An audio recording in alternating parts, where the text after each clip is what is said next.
Hey y'all, Steve with So Your Wife Wants You To. I'm going to show you how I make seltzer of jelly and a couple other ingredients. Let's go take a look. First thing, we're going to get some jelly, your favorite kind or whatever you think looks good. We're going to put it in there. We're basically doing a reversal. So they got this cool to make it kind of solidified. We're going to heat it up to get it back to a liquid. This will be our liquid sugar and our flavor. Add a little bit of water, just enough to get it to where it's more of a liquid. You know, maybe a quarter cup. If you're doing, that's probably a little over a cup of jelly. You better not have shaved in a while because you're going to need a whisker. Seltzer does not have any chunks, so we got to run this through a strainer. So just pour that through your strainer. And it's okay if it's not going to be clear because this is like homemade, crafted from scratch type seltzer, so people expect it to not be looking like you got it from a store. It's just going to be served to your guests anyway, like your friends and family, so they'll like it. Yeah, there's probably pectin in here. You know, it's not just fruit juice and sugar, but that's okay because pectin is water soluble and it works pretty well once we're all done here. So keep on following along. Okay, so we're left with about a cup of this. It's, you know, it's still kind of liquidy, but it's not watered down. It's just, you know, I don't really know how to describe it. So 250 ml of this.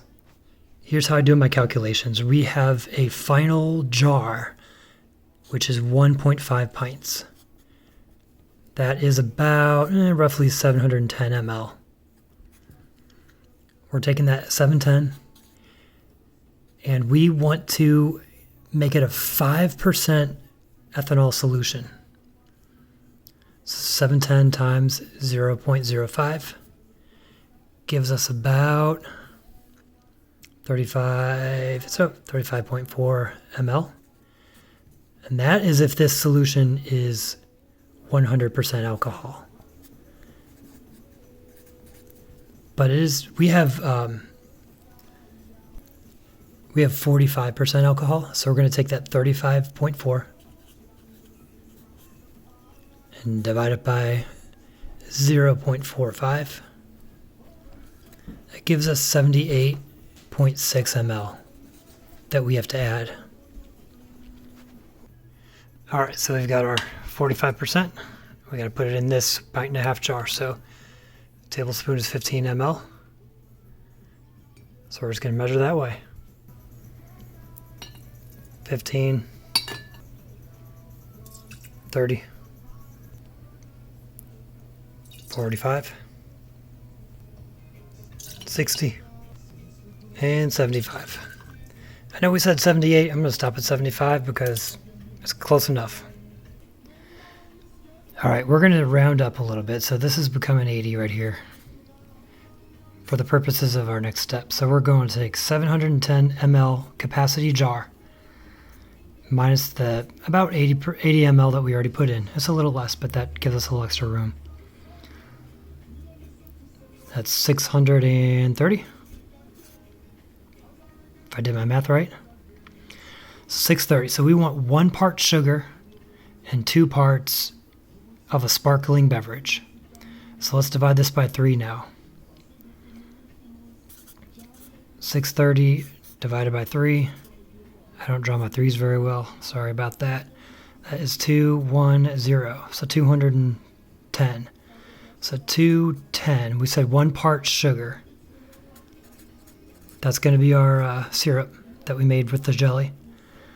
And then 420 ml of sparkling drink of some kind.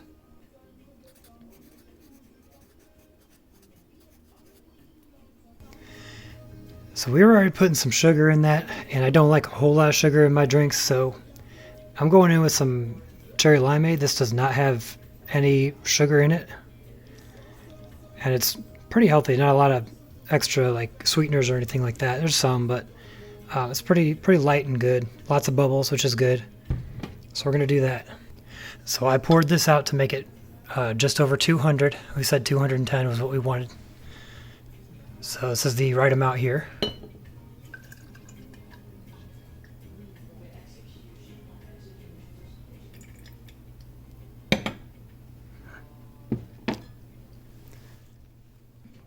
And just over 400, like 420, I think we said. So try to pour this slowly. Keep those bubbles in there as much as you can.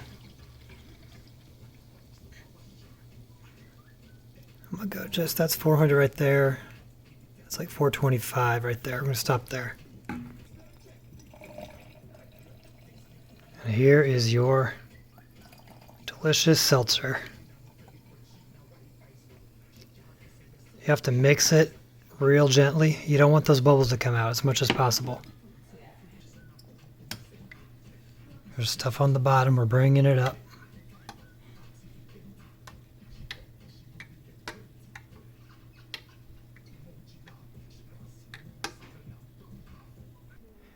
If you get a layer of thickener or some other jelly type layer at the bottom, you just have to run it through your strainer again.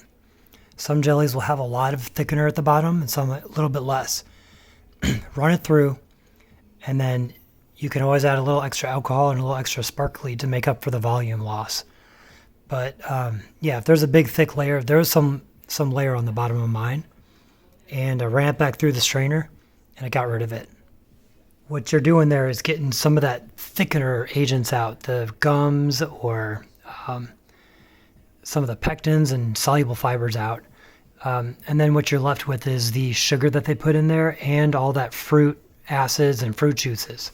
So you're still getting a lot of that good stuff out. It's just you might have to get some of that jelly type stuff out still. So I had about 200 ml of that stuff. I didn't show it all on camera because I wanted to get it out and I made a mistake there. But so I'm going to add in a little bit more sparkly and then probably just another 10 ml of alcohol. And there you have it, jelly seltzer. Just tell your friends it's a jelly seltzer. That way if there's a little extra jelly stuff in there, they're like, it's actually kind of cool. But yeah, tasty drink. I'll try to find links to the stuff that I made it with, and if so, I'll put them in the description. Otherwise, we'll catch you on the next one, guys.